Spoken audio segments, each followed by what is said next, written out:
No one anticipated this for years, despite the Beets family's history of wealth. Famous father Tony Beets helped his son Mike manage crews, operate heavy machinery, and run the family's gold mining business. Unlike his more famous siblings, he avoided the limelight. As his father's fortune increased to $15 million, he subtly established himself. For the most part, Mike's wealth has been negligible up until this point. A product of his toilsome years in the harsh Yukon, he left behind a legacy that would alter the course of history. Not only was there gold involved, but there was also sacrifice, family, and an unexpected ending that brought tears to the eyes of every member of the Beets family. What was Mike's true legacy, and why did it impact those closest to him so profoundly? The Beets family business, which brought fame to the Beets name and the abundance of gold in the ground, have been Mike's constant companions throughout his life. Tony Beets is the second youngest son of the illustrious Beets mining family and the well-known $15 million Klondike King. Two of Mike's brothers, Kevin and Mona, have gone their separate ways in the family's gold mining enterprise. Mike, on the other hand, has earned a reputation as the crew's heavy machinery expert, capable of taking on even the most challenging tasks. A 40-ton crane, an Oshkosh truck, or a multi-million-dollar wash plant are all examples of the large objects that Michael is tasked with transporting. He's the one that keeps the company running smoothly. Even though he's very intelligent, his wealth pales in comparison to his dad's. Working as a miner since he was 13 years old, Mike, like all Beets kids, started at the bottom. As his father amassed an empire, Mike grew up on a gold claim where he learned to operate heavy machinery, lift enormous loads, and cope with the monotony of daily life. At this point in time, he is among the game's top operators. The problem is that his net worth is only $200,000. On top of Tony's enormous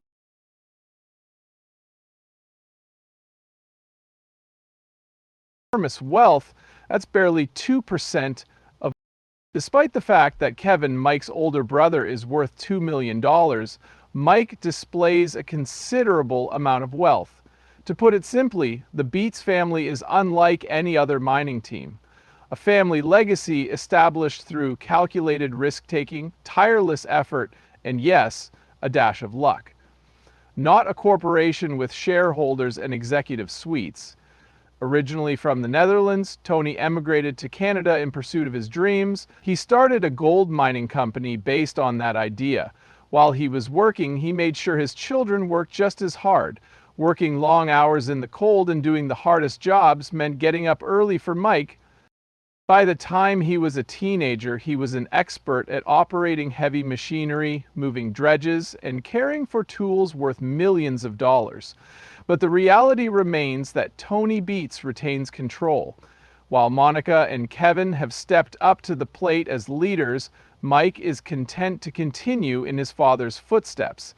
Though he isn't the boss, he's a popular figure and a top machine worker for Team Beets. That indicates his earnings as a miner are unchanged and are lower than those of a business owner. Having a group the size of Team Beets requires a significant financial investment. Mike earns around $500,000 per season, or roughly $25,000 per episode, on Gold Rush. Even though Tony's salary is good, it pales in comparison to the money he makes from the business. As a decision maker, his father and brothers make far more money than he does in his spare time working at a mine. A chasm has opened up. The business side of mine is run by Kevin and Monica, but Mike is still putting in a lot of time on the ground. Although he gained fame for his role in Gold Rush, few realize that Mike is more than just a miner. When he's not traversing the Yukon with loads of dirt rich in gold, he fights in full combat, medieval combat. There were actual duels with swords. Mike enjoys acting out scenes from the Middle Ages, which involves donning a 60-pound suit of armor and engaging in authentic knightly conflicts. His hobby sets him apart from his relatives. Although Tony and Kevin are deeply involved in the mining industry, Mike is equally devoted to another pursuit, fighting knights by night and mining by day. That's an intriguing distinction. He works as a machine operator in the Yukon, where he battles the elements to extract gold from the earth. On the other hand, he finds a completely different kind of thrill when he trains for sword fights instead of working. However, Mike and Tony have their differences in the real world. Despite their cooperation, there have been instances when tensions have escalated. A TRL unexpectedly going down was one of the worst things that could have happened. Mike would immediately resolve the issue, according to Tony, who is notoriously a demanding boss. Mike paused and mentioned that he had been informed it wouldn't move, which made Tony unhappy. The message he wanted to convey was simple. In mining, you have to get down to business. Throughout his life, that has been Mike's forte. Because of his intelligence, perseverance, and talent, Mike has quickly become one of Team Beets' top machine operators. But Mike is still making an appearance in contrast to Kevin, who took the lead. Mike has a whopping $200,000 in the bank. Compared to his father and even his brothers, this is a pittance. But for what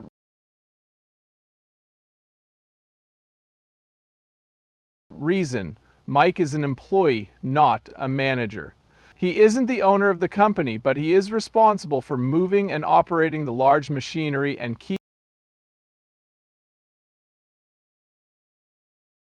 keeping the mine running. As a result, Tony and Kevin amass vast fortunes through the sale of gold and commercial transactions, while Mike continues to earn miners' wages. So the crucial question becomes, will he ever be able to escape his father? Planning for mining is difficult, costly, and fraught with danger. A single season can make or break a team. Making astute decisions throughout the years has allowed Tony to amass substantial wealth. While everyone else is busy running the shows, Mike isn't letting up. That doesn't alter the fact that he isn't valuable. The majority of the time, Mike is the one taking the biggest risks. If the tools break, he is responsible for fixing them, moving them, or getting them back. When it comes to mishaps, the Beets nearly lost a significant amount of money once. Mike was pulling a $300,000 wash plant, the most crucial piece of mining equipment on the job site.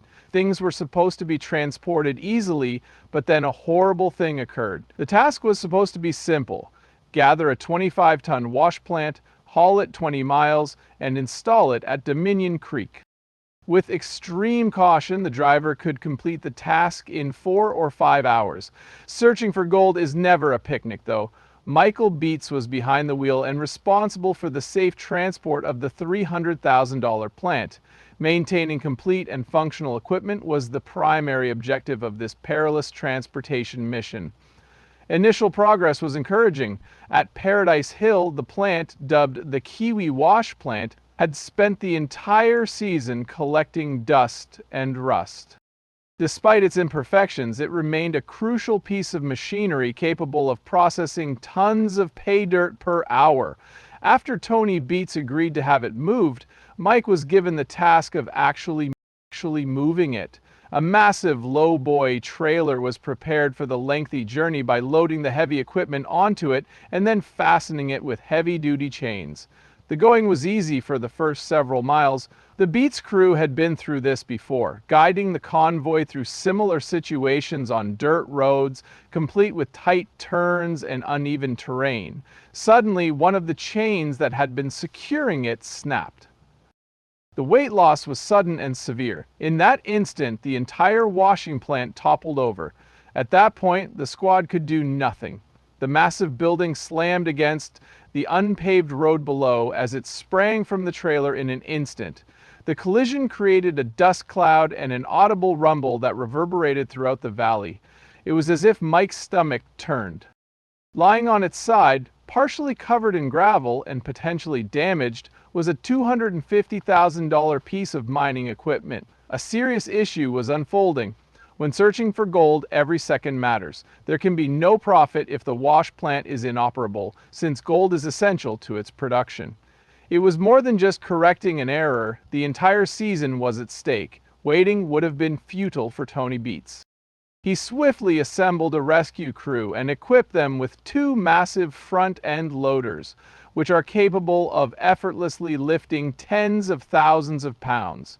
Despite their strength, this would not be a simple problem to solve. Secure the chains to the plant, gently raise it, and gently lower it back to its base, so as not to cause any further harm.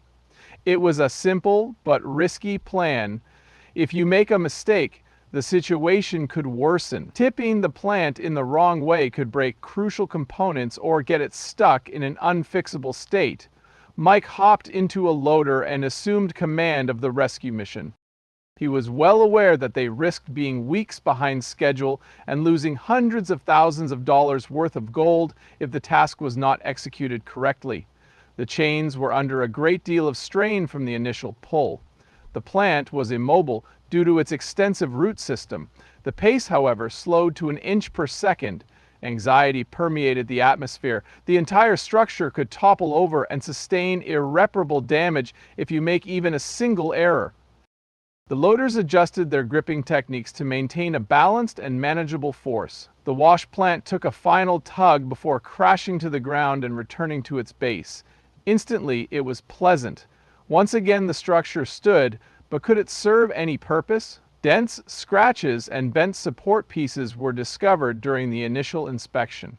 Still present, though, were the crucial elements, such as the slows, screens, and shaker deck. Despite all odds, the plant had survived the autumn. Time was of the essence. The crew reinforced the chains and made sure they were securely fastened in every spot before attempting to move the cargo again. At this stage, they were much more leisurely. Extreme caution was required at every turn and bump. Dominion Creek was reached by the Kiwi wash plant after 8 arduous hours. The journey had been twice as lengthy. The crew wasted no time unloading it and meticulously preparing it for immediate use. They were able to rescue the season from its disastrous beginnings and bring it to a successful conclusion. Something was gleaned from this for Mike. It roused him. No job, no matter how long you've been doing it, is ever truly routine. They nearly lost hundreds of thousands of dollars and jeopardized their entire business due to a single broken chain. The million-dollar machines in the gold mine require extreme precision and care. Just digging holes and running sluice boxes won't cut it.